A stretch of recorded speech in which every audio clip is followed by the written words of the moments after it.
नमस्कार साथियों, स्वागत है मां गीतांजलि यूट्यूब चैनल पर। आइए आज आपको क्लास 10th, क्लास 12th या कोई भी कॉम्पिटिटिव एग्जाम के लिए आप जो हिंदी व्याकरण की तलाश करते हैं आज यहाँ पे मिल जाएगा। आज आपको हम समास के ऐसे टॉपिक लेके आए हैं, ऐसे ट्रिक लेके आए हैं ताकि आपको जिंदगी में कभी समास पे दिक्कत ना हो। आइएगा, समास का जो महत्वपूर्ण बात है वो आपको हम बताने जा रहे हैं। देखिएगा मेरे बोर्ड पे पहले से लिखा हुआ है समास। तो सबसे पहले समास की परिभाषा समझ लीजिए। जब दो या दो से अधिक शब्द अपने बीच की विभक्ति को भूलकर आपस में मिल जाते हैं तो उसी मेल को समास कहते हैं। समास के मुख्यतः 6 भेद होते हैं जो इस प्रकार से हैं: तत्पुरुष, कर्मधारय, बहुव्रीहि, अव्ययीभाव समास, द्वंद्व समास और द्विगु समास। तो समास के 6 भेद होते हैं जो इस प्रकार से आपके बोर्ड पे डिनोट है। उसके बाद एक और समास आता है जो समास के भेद में नहीं गिना जाता है, वह आता है नए समास। उसको भी हम साइड में बैठा कर रखे हैं क्योंकि है तो आखिर समास का ही भाग, है तो आखिर समास का ही अंग है, इसको हम लोग समास के साइड में रखें। आइए हम आज आपको ट्रिक बताने जा रहे हैं ताकि आप भी हमारे साथ जुड़ सके और आप भी समझ सके समास क्या चीज होता है। आज तक आपको समाज से भय लगा होगा, लेकिन आज आपको समाज से भय बिल्कुल नहीं लगेगा ताकि हम आपको इजी वे में समाज समझाने का प्रयत्न करेंगे। तो देखिएगा, तो मेरा सबसे पहला जो बिंदु होगा हम उसी पे चर्चा करेंगे। हम लोग नए समाज की ओर चलते हैं। अगर आपको किसी शब्द के शुरू में न दिख जाए, और दिख जाए या ना दिख जाए, किसी शब्द के शुरू में, तो वह आपका नए समास होगा, चाहे कोई भी शब्द हो। जैसे हम आपको उदाहरण देते हैं, ना समझ। ना समझ, ना समझ आपका नए समास है। जैसे अनजान, अनजान आपका क्या नए समास है।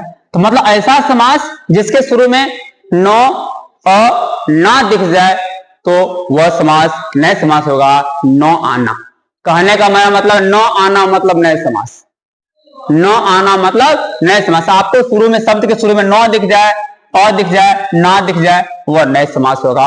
बिल्कुल आसान और आसान है नए समास समझने का सबसे अच्छा तरीका यही है। उसके बाद चलिएगा हम लोग चलते हैं दोस्तों द्विगु समास की ओर। ये द्विगु समास क्या होता है आप लोग अभी तक मैं इसकी परिभाषा से पढ़े होंगे। जिसके शुरू में संख्या आए या संख्या वाचक हो, सही में जिसके शुरू में संख्या आए, जिनके शुरू में संख्या आए वह आपका द्विगु समास ही है। आइए द्विगु समास को हम समझ लेते हैं। जैसे चौराहा दोस्तों, जैसे चौराहा, चौराहा जिनमें क्या आ रहा है दोस्तों, 4 आ रहा है, मतलब द्विगु समास है दोस्तों। जैसे दोपहर, दोपहर, दोपहर दो आ रहा है, द्विगु समास है।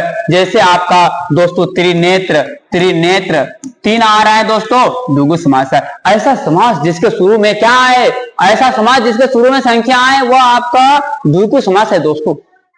लीजिए आज की बात, आप कभी द्विगु समास को भूलिएगा नहीं। जिसके शुरू में संख्या आए वह द्विगु समास है दोस्तों। आज के बाद आप समास को कभी भूलिएगा नहीं। उसके बाद आइएगा दोस्तों द्वंद्व समास की ओर। हम लोग पहचानते हैं द्वंद्व समास क्या चीज होता है। तो देखिएगा द्वंद्व समास क्या चीज होता है।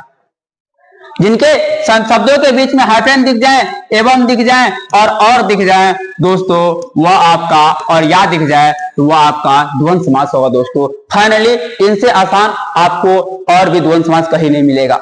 जो चीज मिलेगा मां गीतांजलि यूट्यूब चैनल पे ही मिलेगा दोस्तों। यह आपका द्वंद्व समास है। जैसे आपको हम बता दें, जैसे गरीब अमीर, जैसे दोस्तों गरीब और अमीर आपका कौन समास होगा दोस्तों, यह आपका द्वंद्व समास होगा। जैसे दोस्तों माता पिता, यहाँ पे लिख देते दोस्तों माता पिता, माता पिता आपका कौन समास है दोस्तों, माता पिता आपका द्वंद्व समास। जैसे भाई बहन, जैसे लोटा डोरी, मतलब जिसके बीच में हाइफन दिखे दोस्तों वह आपका द्वंद्व समास है। तो आपको हम पहले द्विगु समास बताए दोस्तों। संख्या जिसमें संख्या है वह द्विगु समास है। जिनमें क्या कहते हैं हाइफन एवं और आए वह कहते हैं द्वंद्व समास है।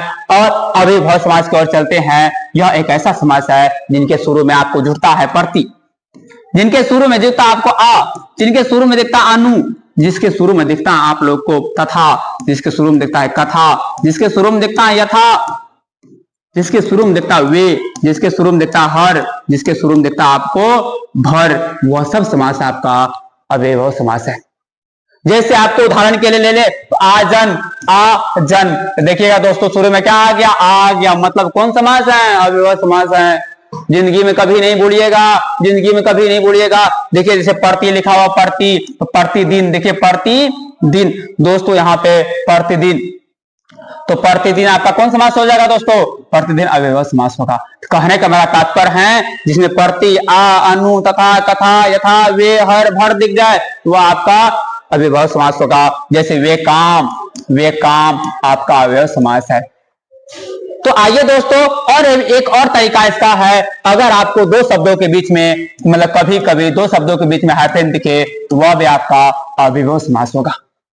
लीजिए, आज आप जितना भी क्वेश्चन देखिएगा बिहार बोर्ड का उठा के देख लीजिए, 5 से 6 नंबर का क्वेश्चन आता है और यह क्वेश्चन आपको हर जगह देखने को मिल जाएगा। अगर तथा, अथा, कहते प्रति, यथा, कथा, अनु, आ, भर दिख जाए वो आपका अव्ययभाव समास होगा। कभी कभी दिख जाए, धीरे धीरे दिख जाए दोस्तों, धीरे मतलब सने सने दिख जाए तो वो अब इसका समास आपका अव्ययभाव समास होगा। तो जितना दिन आप समास पढ़े हैं उससे बेटर समास लगेगा यहाँ पे, उससे बेटर। देखिएगा हम आपको सारा ट्रिक बता दिए, नए समास को बता दिए। अ, ना, मतलब न आना कौन समास है? नए समास है दोस्तों। रिपीट कर लीजिए एक बार, न आना नए समास है, मतलब शुरू में आपको न दिखे, अ दिखे, ना दिखे, नए समास है। उसके बाद दोस्तों द्विगु समास, संख्या है जैसे चौराहा, दोपहर, त्रिनेत्र, दुअन्नी। जैसे दोस्तों दुअन्नी, यहां देखिए दोस्तों, जैसे दुअन्नी, एक मिनट, जैसे दोस्तों दुअन्नी, जैसे आपको हम बताते हैं दुअन्नी भी दोस्तों आपका कहते हैं ये द्वंद्व समास, द्विगु समास है। कहने का मतलब जैसे पूर्ण संख्या देखे वो द्विगु समास है, जिसके एवं कैट एवं हाइफन और देखे वह द्वंद्व समास है। तथा कैट प्रति, आ, अनु, तथा, कथा, यथा, वे, हर, भर दिख जाए वह आपका कैट अव्ययभाव समास है। और इनसे आगे अगर आपको आगे 3 को समास पढ़ना है तो मेरा नेक्स्ट वीडियो आपको देखना पड़ेगा।